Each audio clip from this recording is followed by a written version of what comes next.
Welcome back to the Frozen Forum podcast.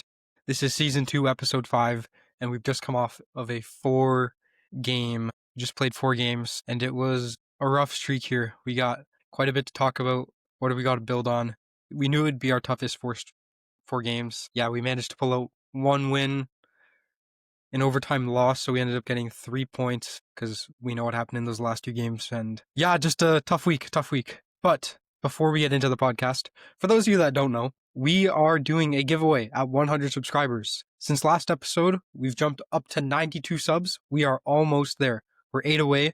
So make sure you hit that subscribe button, hit that bell notification so that you get notified of our videos, and you will be able to see how to enter the giveaway at 100 subscribers. And with that being said, Alex, I could see you at the beginning of the podcast, but how are you doing? Look, I'm here.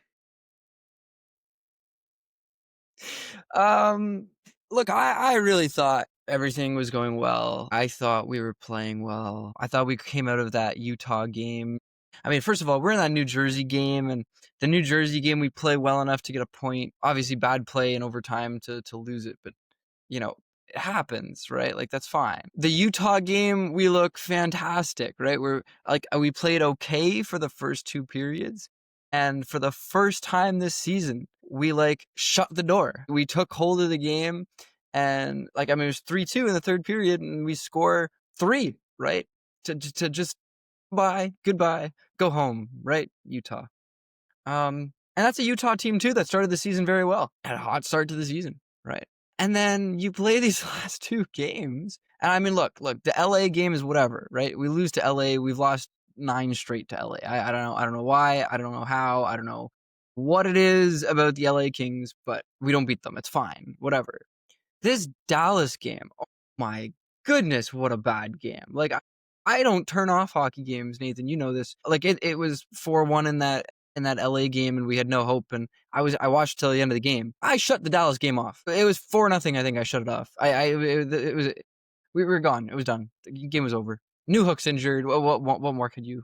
It's actually Yeah, after that Newhook injury, I really stopped watching the game.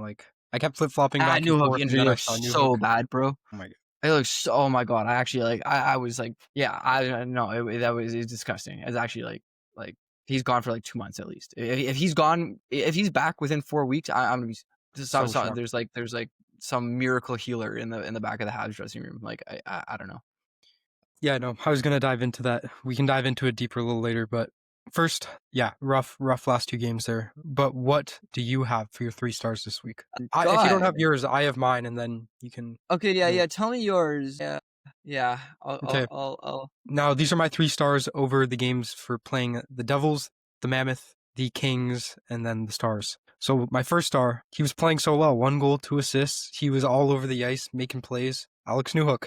And then he gets injured last night. He was playing so damn well. It's tough, but this team will bounce back. My second star, Cole Caulfield. I mean, he has 2 goals again. He's playing very well. The puck wasn't bouncing his way all that much this week, but he still got the job done when he needed to. And then my third star, I'm going to give it to Oliver Kapanen. He had 3 points during these last 4 games. I thought he's been playing well. I thought he honestly outplayed Demidov over these last 4 games. He looks like one of the most dominant. He's looked over these last 4 games like he's one of the most dominant rookies in the NHL. So he gets the third star. I like it. No, I honestly, when you first asked me the question, I was like, man, I don't even know if I can find 3 people that did good things this week. Obviously, so the recency bias is crazy right now, right? Because that game last night was just. But no, you're right. You're right. Cole Caulfield has had a good week, even in these losses. I thought Cole Caulfield played well. The problem is always going to be, and always has been, that he's limited to how his line mates play beside him. If his line mates are playing well, which Nick Suzuki, Juraj Slafkovsky have been for most of the season, he'll play well. That's it, right? It's very simple. If not, he can still play well, but it's not going to lead to anything. I think that's sort of what you see in these last 2 games. I really liked his game. I would say I've liked Cole Caulfield's game more than Newhook's game in the last 4 games. So I would put Caulfield first. I do like Newhook second, though. In terms of third, Kapanen's a call. I'm just going down the list of the players that we have on this team, man. I don't even want to give out a third star. Suzuki's hurt in some capacity right now, and Slavkovsky's been hard to watch some of these games. Like Mike Matheson, maybe a call out here. Like I actually don't think he's been that bad, which is like weird to say, but no, man. I mean, it's just been brutal. Like these last two games are just hard to watch. With that though, I've prepared you 10 questions, and in these 10 questions, I will get more into what's been happening with the team. So, if you would like, we can get straight in to the Frozen Forum Flash. This is 10 questions for Nathan DaCosta, approximately 30 seconds to answer each question. And we will go down. We got 5 about the Habs, 5 that are mostly not about the Habs, and we'll see what Nathan comes up with these questions that he's never heard before. So, if you're ready, Nathan, we'll start. Yep, let's go. Okay, perfect. Okay, question number 1 for you, Nathan. Did we jinx the Habs? I think we had a little bit of an impact there. We keep talking about all this, winning the Atlantic, winning the President's Trophy. Yeah, we played a role there. We've jinxed them a little bit. I mean, we paid it the price this week, saying they were going to win all 4 of the games. They were going to win. They were going to get 5 points, and then here they are with 3. Yeah, we did. Okay, question number 2 for you. The last 4 games that we've played, we are 0 for 10 on the power play. What's the problem? What can we fix? Do you change anything? Do you just trust the fact that we've got the 5 most skilled players on the team on that power play? What do you do? Honestly, the power plays I was watching, I'm sorry to single guys out, but Demidov and Slavkovsky are not making great decisions on that power play. They're making bad passes. A lot of them are just getting intercepted and dumped, and then we're just wasting time in the power play. I think the other 3 are playing fine, Hudson, Suzuki, and Caulfield, but you can't have 2 weak links on your first power play and then have your second power play out for 30 seconds, and you're not going to produce anything in that time. So yeah, we've been struggling there. I do agree we've been struggling. We're going to have to see if it turns around. Question number 3 for you. The Sabres right now are 2-4-4 in their last 10 games and are dead last in the East. Should the Montreal Canadiens trade for Tage Thompson? Well, I don't know if this question was going to come up later. I was not thinking Tage Thompson. I don't think we should trade for Tage Thompson. I think it'll be like a Patrick Laine situation, but a little bit better.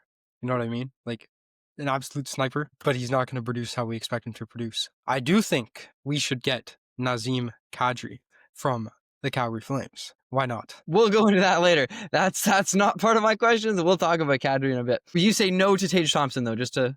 No to Tage Thompson. No to Tage Thompson. Got it. Question number 4. The Habs have lost 2 straight in very bad fashion. What is the biggest gap that you think that there is on the team right now? What are we missing? What's the key factor that we're missing? The offense isn't producing. I think that's what it comes down to. I think our defense have been playing pretty solid. And at the end of the day, you can't pin everything on the goal. Huh? Sorry, keep going. Yeah, nothing. Nothing is still a big part there. Our offense has not been producing. Nathan's like 7-0. We're going to win 8-7. Okay, sorry, keep going. Our offense hasn't been producing. I think that's very clear over those last 2 games. We have 1 goal and 12 goals against. So yeah, offense hasn't been producing. Goaltending hasn't been the greatest either. I know Dobish is going to be pissed off with himself, especially if he was mad with himself after that overtime loss to the Devils. I could not imagine how he feels right now. But yeah, our offense and our goaltending has to step it up. I think our defense is doing all right. Our offense isn't really getting back. That's all I have to say. I would agree with most of what you just said there. Question number 5. Alex Newhook is going to be out a while. What is your new second line? Who is with Newhook right now? Kapanen and Demidov. I don't even know. Kapanen and Demidov. I guess you'd have to go with a vet. I don't mind a Brennan Gallagher up there. I wouldn't mind that at all. With the 2 rookies, yeah, I think he'd provide some leadership, and it was already a young line, but to have Brennan Gallagher up in there, especially because he's more of a feisty player, he'll get in the dirty places where Demidov and Kapanen shouldn't be going because they're so skilled. I think that's a good pairing. I like the call. We'll discuss that one more later too. Okay, so I've got you 5 questions now for the rest of the league. The first one, based on one of the teams that we just watched, the Utah Mammoth came into Montreal as one of the hottest teams in the NHL to start the season. Was that hot start a fluke? Because they have now lost, not only to us, they lost to the Leafs, they lost to the Senators, they lost Sabres. Or did they lose to the Sabres? I don't know. They beat the Sabres. They definitely beat the Sabres. But they've lost, and I think they're 5-5 in their last 10. Now only in a wild card spot in the West. So do you think their hot start was a fluke? No, I don't think it was a fluke. I mean, all teams have ups and downs like this. That grin. Yeah, I just think like they Sorry, have. sorry. I smile because, you say this about Utah, and then we're gonna go talk about Montreal, about how losing 2 games in a row is like the worst thing that's ever happened. But keep going. Yeah, no, I was going to say that about the Habs too later, but yeah, all these teams have ups and downs, and Utah definitely has the depth. They have 3 very skilled top forward lines, just like us. They weren't performing like how they normally do, and they will be fine. They play just fine. The Utah Mammoth are not overrated. I think they performed a little higher than expected, but they're still a solid team, and they're not going to just fall off a cliff. Okay, we're going to question number 7. I want you to play devil's advocate. Why is Colorado not the Cup favorite? Are you talking in terms of like betting odds? No. I want you to, like, everybody around the league at the moment has the Colorado Avalanche as the Cup favorite, as the As devil's advocate, okay. absolute, beast of a team. Why shouldn't they be considered the Cup favorite? Tough one. All I'm going to say, Make this because clippable. this is a really hard question to answer. The Florida Panthers, when it comes to the playoffs, they seem to just turn it up 5 notches somehow and turn into this god team. You see Sam Bennett scoring left, right, and center. You see Brad Marchand turning into him in his 3rd year in the NHL, just lighting up everything. I mean, he's still doing it right now, too. Yeah, I wouldn't put it past the Panthers just yet. Colorado's good, but the Panthers, I think they still got them. We're gonna try this question again because I want to make this clippable. I want you to focus on the Colorado Avalanche themselves, and I want you to diss part of their team to say that this part of their team is the reason that they won't win the Cup. Okay, which is really hard to do because it's a great team, right? Let's try it. Let's see what you can come up with in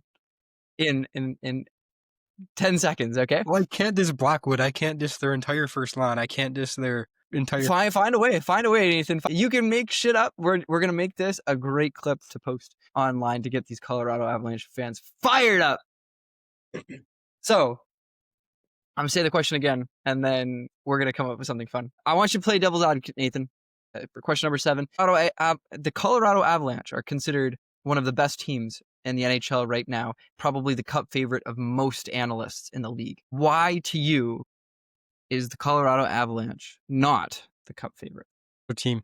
They have a good first forward line. They have a good first defenseman line. Outside of that, like, what do you got? You got the rest of the league sees this. Like, they know they are not as good as they're playing right now. They are the team that is playing so far higher than their expected rate. Look, they still got to watch out for the Florida Panthers, the Dallas Stars, the Vegas Golden Knights. It is not Colorado's Cup by any means. Kinnon's playing out of his mind, but it's not going to continue like that. I like it. Good job. We'll go into question number 8. I'm trying to get Nathan canceled over here by the app. They're old. Yeah, it's standard. I mean, you could have gone the other way. You could have said, "Oh, well, Montreal is like the." But they knew we'd be trolling. At least this sounds somewhat believable. This is true. Let's go to question number 8. We're back to real questions now, not the ones I'm looking for. Whatever. Connor Bedard, one of the top points scorers in the NHL right now. Should he be on Team Canada? Yes, he should. I think he's earned a spot. In my opinion, on Team Canada, there are 3, maybe 4 forward positions up for grabs. And I think Celebrini has one. I think Bedard has one. And then I've been seeing a whole lot of analysts shuffle between Wilson and Scheifele, which is insane to me, but I think Scheifele has it. And then that 4th one, I'm not too sure, but I do think Bedard has earned a spot on the team. I like it. I like the call. We'll go to question number 9. The Predators, the Nashville Predators, are sitting second last in the league, have an aging core, and no real future plans. Should they trade Jussi Saros to the Edmonton Oilers? I mean, it's not a terrible idea on either end. I mean, Edmonton desperately needs a goalie.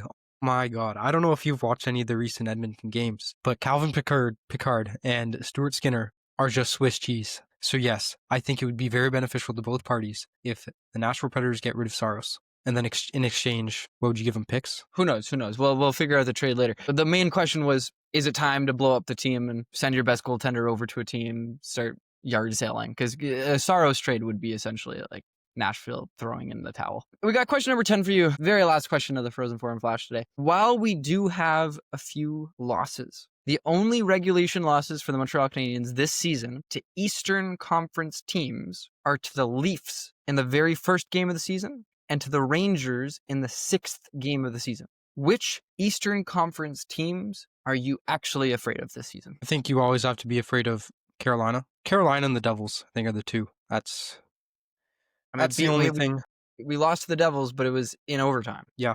Yeah, I think it would be the Hurricanes, the Devils, and then you always got to be a bit worried of the Panthers because you never know. Never know with those guys. But yeah, I honestly believe the Leafs won't make the playoffs this year.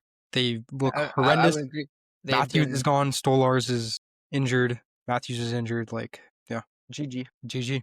Bye bye, Leafs fans. Let's get into that. We're done the Frozen Four and Flash.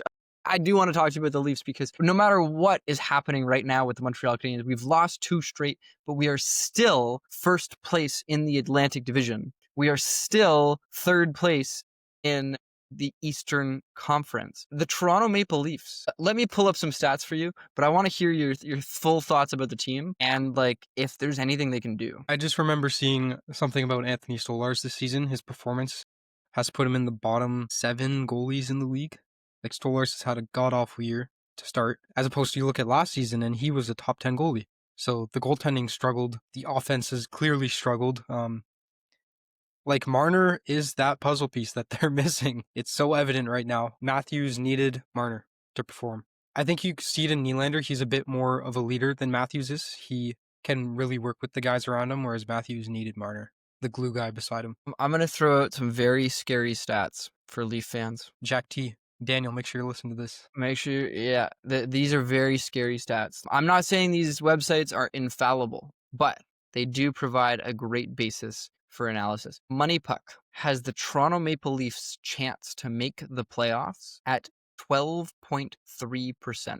That's 1 in 8. Hockey Reference, a little bit better, as the Toronto Maple Leafs at 22% to make the playoffs. And the last that I saw of Dom Luciszkin from The Athletic, his model for the first time since 2015, 2016 had the Leafs below 50% as well to make the playoffs. This is the year of change, Nathan. I mean, we've been talking about it for a while, about how the Atlantic Division is eventually going to go through some kind of change because we had like these teams. We had Boston, Tampa, Florida, Toronto as your top 4 teams every year, and that was it, right? Few years in a row, actually, right? And now the Rangers are on a 8-game win streak. The Habs are up there. It's changing. Sorry, the Bruins are on a game win streak now. Oh yeah, the Bruins are, but I think the Rangers are on a crazy streak as well. Well, the Rangers are also not in the Atlantic. So. You're right.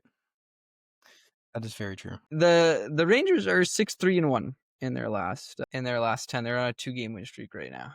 I don't know who you're talking about is on an 8-game. The Bruins were on a 7-game win streak, but then they lost their last game. They're You're right. 8-2 in the last 10. Yeah. Yeah. But I mean, Boston, that's a crazy story because Boston shouldn't be good. No idea what's going on there. They have Morgan Geekie just lighting it up for them. I just traded him in fantasy. I got Lane Hudson for Morgan Geekie. Great trade. Don't tell Oliver. This podcast will be released after this trade goes through. Fleecing Oliver, man. Yeah, his team is looking rough. Who's Morgan Geekie? Hot start to the season. Like, wow. Congratulations. You're getting rid of Geekie? Yeah. I think you're getting fleeced here. You're the one getting fleeced. Listen. I'm getting Lane Hudson in a league where blocks and hits count for points. Obviously not a bad trade. No, I say this sarcastically because obviously he's not the one getting blocks and hits. Now, honestly, it's one of those Hail Mary passes because I'm 0-6 to start the season. So great time in fantasy. Fantasy hockey and football. Brutal. Actually, like the dichotomy is crazy though. I much rather what's happening this year than what happened last year. Because last year I was pretty good in fantasy, but then lost in the playoffs, and I was pretty good in F1 fantasy. I actually came second last year in the pool that I do for that. Right now I'm first in F1 fantasy. I'm towards the top in another hockey pool that I'm doing, and then I'm last in football and this hockey. So it's one of those where I'm very happy that we're getting like the one or the other. You know, I'm either first or last, right? I hate being in the middle. I hate the middle stuff. So the big thing is that F1 fantasy pool is going to pay for all of the other fantasy pools that I'm losing. So there you go. So it's just a season of fun at the end of the day. Exactly. What we were talking about, I want to talk to you a few things. The big one is that second line, right? The big storyline coming from Montreal right now is going to be this second line because Ivan Demidov, you're right, hasn't been playing fantastic. I also think like the way that Demidov has been used these last 2 games has just been insane. It's been, like They're putting him up, putting him down. They put him on the first line with Suzuki and Caulfield in that LA game because Slavkovsky was having a night for himself. And then they flip him back down to go with Kapanen and Newhook, and they flip him here and they flip him there, and they're moving. I maintain this, and this is something that I thought Marty had figured out at the beginning of the season, is that players need consistency. Right? Like the most important factor to me when you're looking at a team is how much time do they get to acclimate to the people that they're playing with, right? And I mean, the Newhook, Kapanen, Demidov line in that Utah game was fantastic, right? Played good hockey. That happens when you build chemistry, right?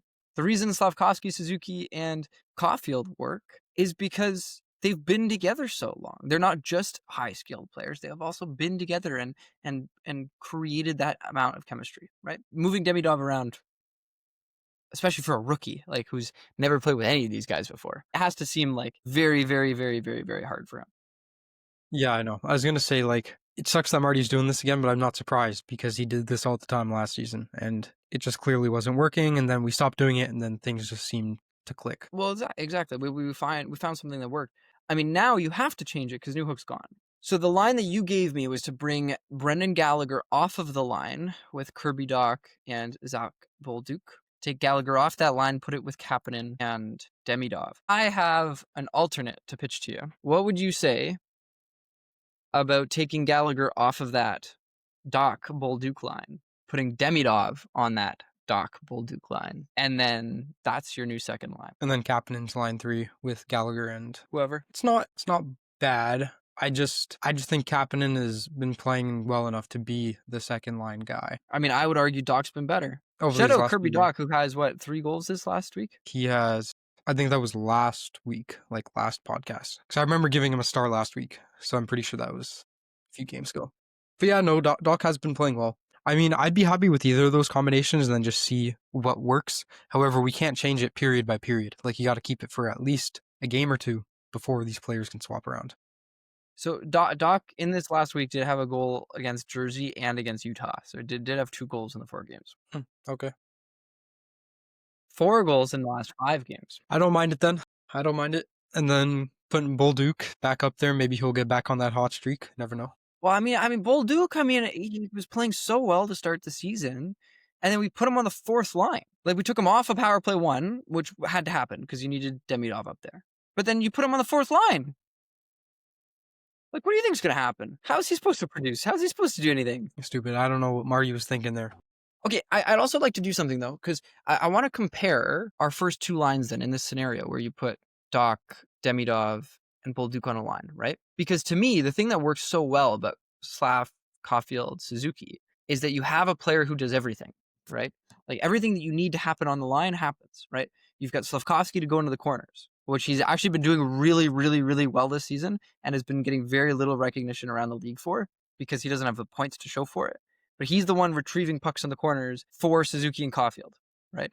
Suzuki's the playmaker who can also shoot, and you've got Caulfield, who now is also a playmaker who can also shoot. To me, the Dach Bolduc Demidov line would work so well because Demidov's your main playmaker guy. He's a guy that, sure, he'll go into a corner, but you don't really want him to go into a corner. You could compare him to like a Cole Caulfield, right? You compare Zach Bolduc to a Uri Slavkovsky in the sense that Bolduc loves going into corners and retrieving pucks. He loves getting into the front of the net. He loves causing chaos. He loves hitting people. And then you've got Kirby Dach, and the difference between Dach and Suzuki is Dach maybe loses a little bit of the playmaking, right? But whatever playmaking he loses, Bolduc has, right? Like over Slavkovsky. But Dach also acts as the player who can go into the rough areas of the ice, who can get to the front of the net, who can drive play in general, which, I mean, when he's on, like those 4 goals that he scored because he's driving play. Like, he's commanding that line. Mhm. And that's where I don't think Gallagher works on that line because what's Gallagher do? Gallagher's not a playmaker, sniper kind of person. Gallagher's a go to the hard areas of the ice and get the puck. You got 3 guys on that line right now that is just go to the hard areas of the ice and get the puck. Like, come on. Help me out here, you know? Yeah, it's fair enough. I mean, Bolduc can also be that guy to go to the hard areas. He's pretty big. But yeah, I would just want Dach as our shooter. Like, he clearly has a wicked shot. I just see Demidov as more of the playmaker on that line. over Bolduc and Doc. But yeah, I think it's not bad overall. I mean, that gets us into our like third line then, and I would assume you would put Kapanen and Gallagher together, Yeah. and I think that idea works really well, right? You want Newhook on that line, but Newhook's gone. Do you put Josh Anderson, who has a 30% goals for percentage this season? Do you put Jake Evans, who has a 22% goals for percentage this season? Or do you put Joe Veleno, who has a 22% goals for percentage for this season on that line? Kapanen and Gallagher. I feel like you have to go Jake Evans. That's actually tough. I'm between Anderson and Evans because Anderson could be more of your go for the hard pucks type of guy, but Evans is more of that finesse guy that you're going to need on that line with Kapanen and Gallagher. I actually don't mind putting Josh Anderson there. I think he would work very well on that kind of thing, just for the exact reason you just said. Like, I mean, that's your Slavkovsky on that line, right? And Josh Anderson has the best game of the season of his against the Kings. Scores the goal that we scored, and he looks fantastic. Like, I mean, he was buzzing the whole game. When he's on, he's on. No, nobody's ever debated. The problem with Anderson is he's not always on. Look, I have another question for you. Joe Veleno has played 12 games with the team now, rocking a 22% goals for percentage, has 0 points, 0 assists, 0 goals. Can we finish this Joe Veleno experiment, please? Yeah, let's send him back to the Rocket, develop a little bit more.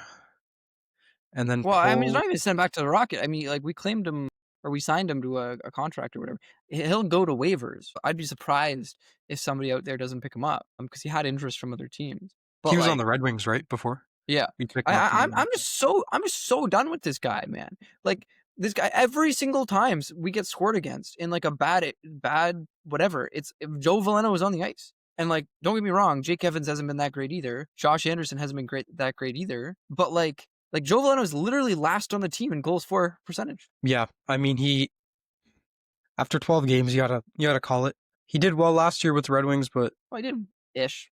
This is the whole thing. It was okay. always like one of those things, and this is where I think that the biggest gap in our team right now that you see against this Dallas team, that you see against this LA team, is that the bottom of our roster is just not big enough. It's just not deep. Since No depth. it's not even about deep, right? It's like what your lines on the bottom of the roster need to be able to do is go out and play hard hockey, right?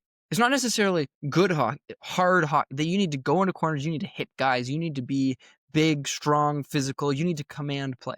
And when you do that properly, it allows your first line to come back out in the offensive zone. When you have lines that are just getting beat up by the other team, right? I mean, the thing that was happening against LA, right? And against Dallas, it's like our second line would go out there and we would have like 10 seconds of offensive zone time, and all of a sudden puck's out of the zone. Why? Because Dallas would come in or LA would come in, they would hit Demidov and, Kapanen, Newhook, whatever. And because those are the players who were going into the corners, those players aren't very big, so they would lose control of the puck's out of the zone. That's it. Gone. Done. End of the play. To me, like, I mean, that's why I put Demidov with, Doc and Bolduc, is because now all of a sudden you put some kind of size around him. You put some kind of like ability to go into the corners around him. But that bottom end of the roster, like Jake Evans is not a go to the corners guy, play hard kind of hockey. Joe Veleno is definitely not that, right? Josh Anderson should be, but we've already discussed this. We're putting him up on the third line, right? I think right now in the season is where you call up Florian Xhekaj and Luke Tuck. I wouldn't mind that at all. Or just call up Tuck and then see if Pittsburgh will go 1-for-1 with Veleno and Crosby. Call it a day. There you go. I like the way you think. Joe Veleno, hey man. Speaking of trades, Nazem Kadri. Why don't you like this idea? Nah, terrible idea. Terrible idea. Listen, Nazem Kadri, good player 4 years ago. He's still a good player. He's just on an absolute dog shit team. Pull up the stats over here. Okay, we got a 31 overall player. Offense is the 13th percentile in the league. Defense not bad, 53rd percentile. But let's see over the last 3 years, actually, because you're gonna argue that this season he's not been that great. Sure. See, and this is the difference, right? Over the last 3 years, sure, 77. To me, he just doesn't fit, Nathan. He's 35 years old. It's fair, but we slot him in and see what he can do for a season or two.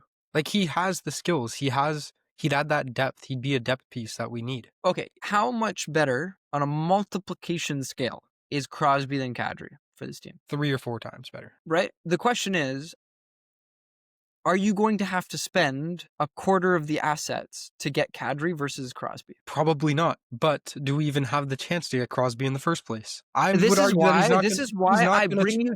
This is why I bring you Mr. Tage Thompson.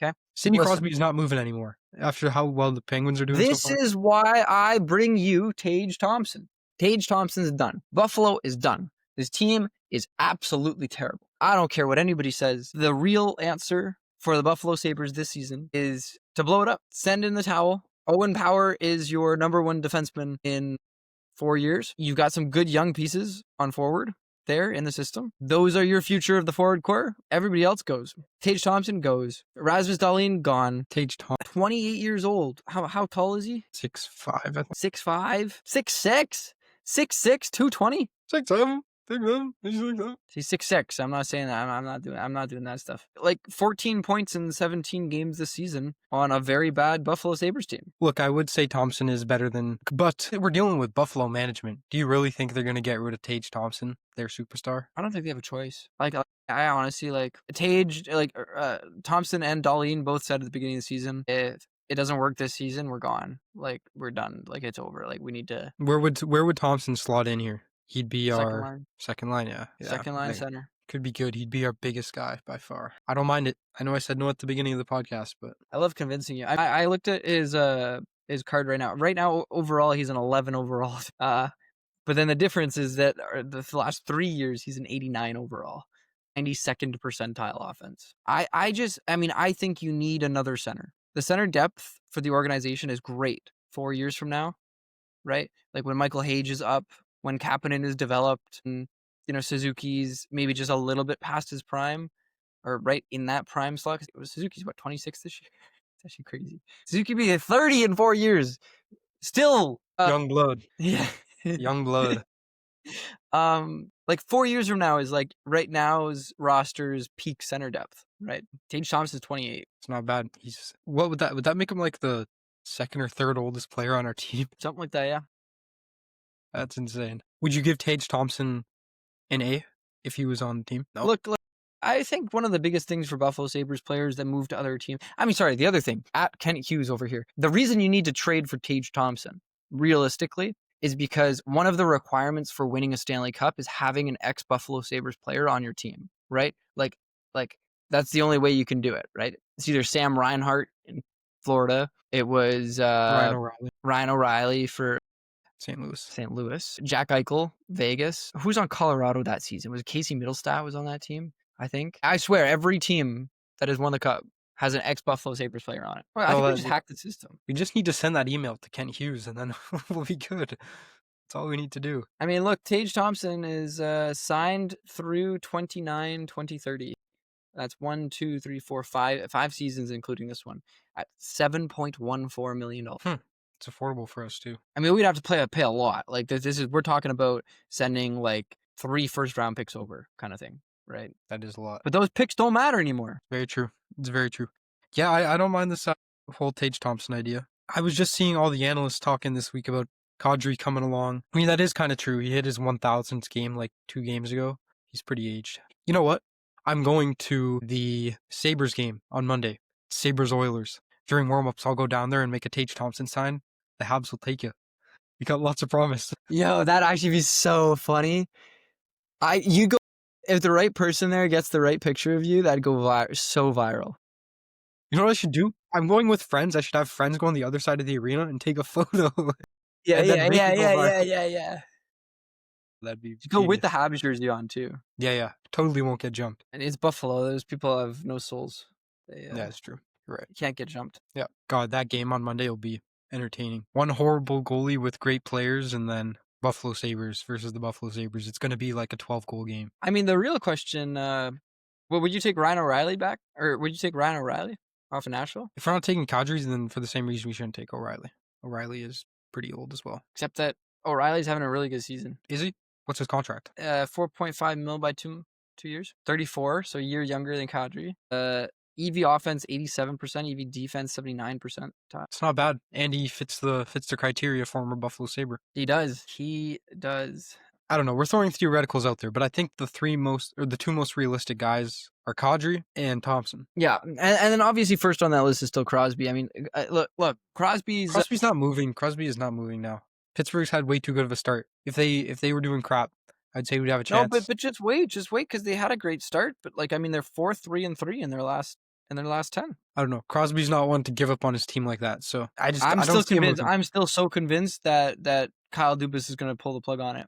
He'll trade everybody but Crosby, and then Crosby will be like, okay, yeah, trade me too. Would you take Crosby and Malkin combined package? What would we have to give for that?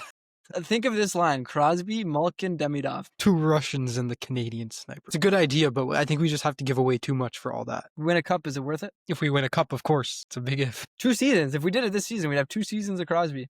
We got 2 chances. Look, I just don't think it's happening. I like this idea. I like the way it looks in my mind, but it's probably not happening. I could see Thompson or Kadri. Crosby's loyal. Crosby will be loyal. I know you're stuck on this Dubas idea, but I mean, it just looks so good. it would look so We'll good. see. We'll see. Pittsburgh can always go on an 0-10 streak. It's happened before. Very true. I got a question for you. In the standings right now, standings look a little bit off, right? Because we're first in the Atlantic, so it obviously like a little bit of shock, factor when you look. Where like who's the most surprising team right now in the standings? I mean, we already talked about it, I think. Like other than Toronto, or other than like the Atlantic teams, like I was going to say Toronto. I'm going to say San Jose. They're 1 point away from a wildcard spot. Celebrini, he's earned that Team Canada spot. I don't know how you can deny that at this point. In his last 5 games, I think he has 10 points. He has been carrying this team. Also, Askarov, who at the beginning of this year was the worst goalie in the NHL. And then I think those last 5 games, he's the top 10 goalie. He's playing so well randomly. So yeah, I'm going to say San Jose is pretty surprising. I would say I'm surprised with Calgary, but I'm not. This team is just not good. Vancouver, I'm also very surprised with Vancouver. I thought they'd be performing a little bit better than where they are. They are 7th they have 17 points. And if I look at they're second last in their division. San Jose is ahead of them. Vancouver's struggling. Can't forget this. The Anaheim Ducks. Where did this come from? Where the hell did this come from? The Anaheim Ducks, I love this idea of what they're doing right now. Do you know how to win hockey games, Nathan? Score more than the other team. Isn't it Anaheim that you were saying, what the hell are they doing with the roster over the next? Yeah. Because there's no defense. Because there's no defense, Nathan. There's actually like the only reason that they're winning games is because they have scored the most goals in the NHL. Like their entire idea of what to do as a team is, we're gonna go all of these players who can score. Don't worry about everything else. Like defense, goalie. Got Dostal. Dostal's not too bad. Fine. It's like they're actually such an insane team for what they're doing. Like in terms of like how you build that, because like usually defense is supposed to matter, and like the ability for your players to play defense is supposed to matter. Yeah, they have. The NHL posted on Instagram the other day there are 9 players on pace for 55 goals this season. One of which was Cole Caulfield, but 3 were on the Ducks. 3 of them. Yeah, Beckett, Seneca, Cutter Gauthier, who I traded. Jackson. No, wait, I have it. There's another young guy. The centerman, Leo Carlson. Yeah, Leo Carlson. Actually, I might be wrong with the first one. Beckett, Seneca, is that? It's not. It's Chris Kreider. There you go. Beckett, Seneca, even on the Ducks? What am I talking about? Yeah, he is. Okay. I could have swore. Okay, to finish off this podcast, Nathan, you got stuff to do today. I got stuff to do today. But I want to do a fun exercise where we project Team Canada, because we keep talking about who's on these lines and how we do it. I want to go like one at a time. I want to fill in like who's the best person to play in this position on the roster. And that's how we're going to get to a full list. So I think you would agree that Sidney Crosby, Nathan MacKinnon, Sam Reinhart is your first line, right? No question there. Okay. Connor McDavid is your second line center. Type this in. Okay. Who's your third line center on the team? Suzuki. Okay. We'll get to fourth line center in a bit because that one matters a little bit less. Okay. Who is the best person to put beside McDavid on his line? I didn't agree with this at first when I heard it, but it sounds like it makes a whole lot of sense. We'll have to see how he performs. Zach Hyman. You're agreeing with Craig Button here? Yeah, I don't mind it. Like they work so well off of each other. You want McDavid to be as comfortable as possible. It makes sense. If you watched the segment on TSN the other day, I want to do the same thing. So we're gonna go back and forth because I have some ideas here. I don't want to bring Hyman. I want to bring Connor Bedard beside Second beside line? McDavid. Second line. Let me pull up all the potential players. Okay. Well, actually, I can. Okay, I've got all of the players available for you. Okay, I got it on my phone. Okay, yeah. McDavid, obviously second line center. Beside him, if you're gonna say Bedard, then I think you could just as easily say like Celebrini instead of. I don't say Celebrini because I think Celebrini Suzuki is nasty. Why? Why not Celebrini McDavid? I think McDavid is enough of a playmaker by himself. I think I look at Connor Bedard. Sure, he's been playing better this season in terms of making plays happen. He's been getting those assists, getting those passes. I think McDavid needs a pure sniper on the team on his line. Connor Bedard to me is the closest thing to Leon Draisaitl that you can get on this roster. Yeah, that's very fair. I don't disagree with that. So Crosby, McKinnon, Reinhart, McDavid, Bedard. Are you agreeing with me with Bedard? I can put this in here. Yeah, I agree with Bedard. Okay. McDavid, but who's the best complementary piece to that line? Again, when you have the best player on the planet, I think you need to make sure he's comfortable. Hyman, just put Hyman. Hyman? What do you think? Okay, sure. I'll go with that. Okay, Suzuki. Suzuki? I love the Suzuki Celebrini idea. Suzuki Celebrini, I like that as well. Instead of Marner, they had Marner. I want to put Seth Jarvis. This guy's been lighting it up. You put Seth Jarvis. Man, when you look at this, like, there's so many good players on this. Seth Jarvis has been good. Braden Point is a great player. Mitch Marner is a great player. I can't imagine Mitch Marner going on the third line or going on the fourth line. Like, imagine a line Mitch Marner is the fourth. Sorry, as a side note, the other thing, Suzuki Celebrini is a combination. Talk about a great defensive-minded, like. Yep. God, it's like Celebrini is basically like the Caulfield on this Team Canada. So yeah. Okay, Celebrini, Suzuki. Like, I think there's a great argument here for Point. I think there's a great argument here for Marner. You say Jarvis. Is there anybody else that could go on this line? I don't know how the analysts don't have Jarvis on the team. Like, this guy, he did so well for Canada in the Four Nations, and he was one of those 9 guys that are on the 55 goal pace for this season. Yep. I wouldn't mind Jarvis here. I also wouldn't mind Mark Scheifele. To me, if you're going to bring Mark Scheifele is your pure offense guy, right? Very little defense. Where are you going to put a pure offense guy? You're going to put him with 2 defensively minded people. I can see where you go Jarvis. I can see where you go Marner. I can was also going to say see an Jarvis argument for would be the Braden same. Point. Let's both agree that Braden Point is not going here. Yeah, Braden Point's not. Okay. Do you want to put Braden Point as your fourth line center? Sure. Fourth line with Braden Point. Because now we can talk about 2 things at once, right? Do you put Brad Marchand with Braden Point?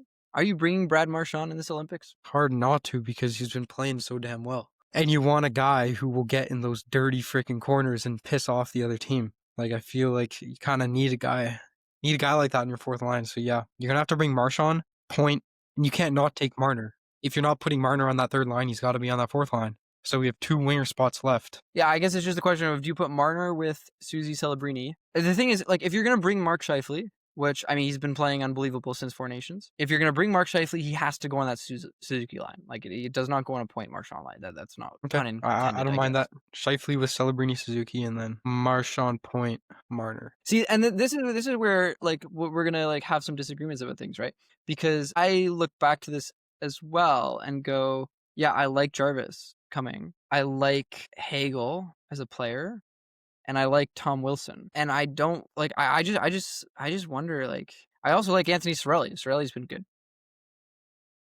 I also think Wyatt Johnson's been playing really damn well as well. Yeah, I just don't think he's gonna. Man, making Team Canada is really hard. Like, I just look at that Zach Hyman thing and say, yeah, McDavid.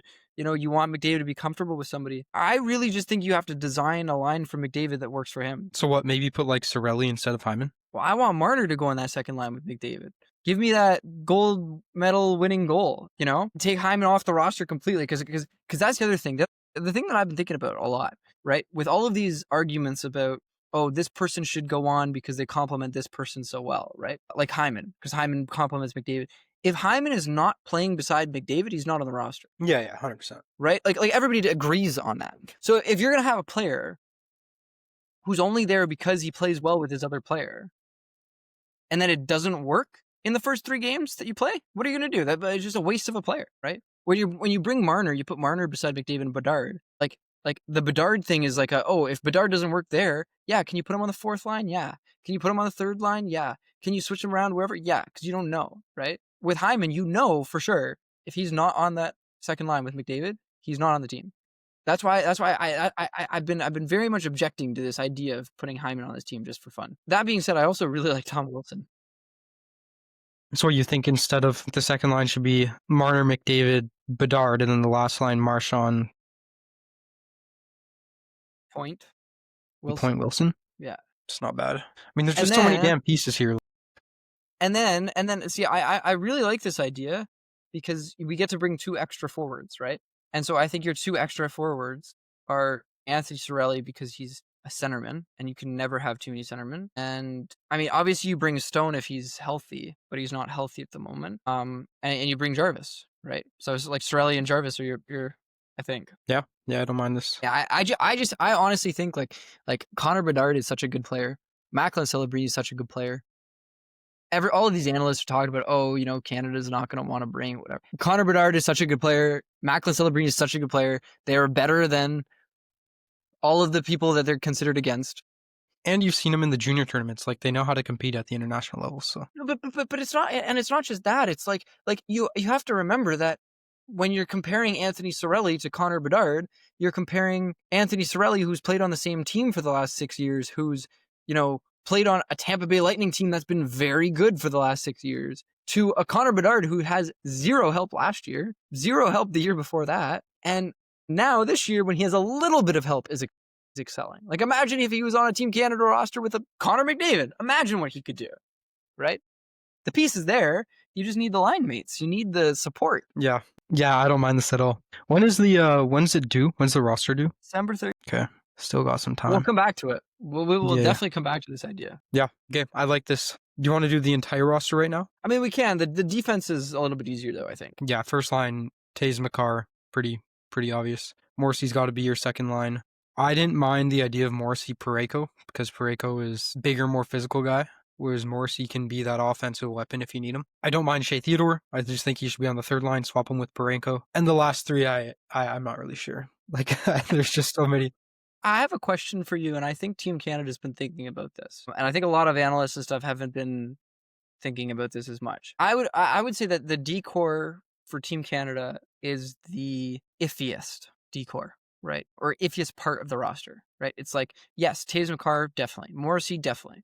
Parayko. Could you ever bring Matheson Dobson? Just because they play together and they already have the natural chem? Well, not just because they play together, because they play together and play well together. And if that's your third line, third pairing, they're only playing 7 minutes a game, right? 8 minutes a game, right? Like you're. I imagine McCarr is playing 30 minutes a night on Team Canada. McCarr, yeah. Oh, yeah. Easy. Taves McCarr, 30 minutes a night, right? Morrissey Parayko, 20 minutes a night, right? 22 minutes, 23 minutes a night. This last line, does it really matter? No, but you want to be able to trust them if you have to. You're not putting Bouchard. I'll tell you that. You ain't putting Bouchard on that third line. Montour's been playing well. I don't love Mackenzie Weegar. Montour is not a good player, okay? All of these people, Montour is the guy in Seattle, right?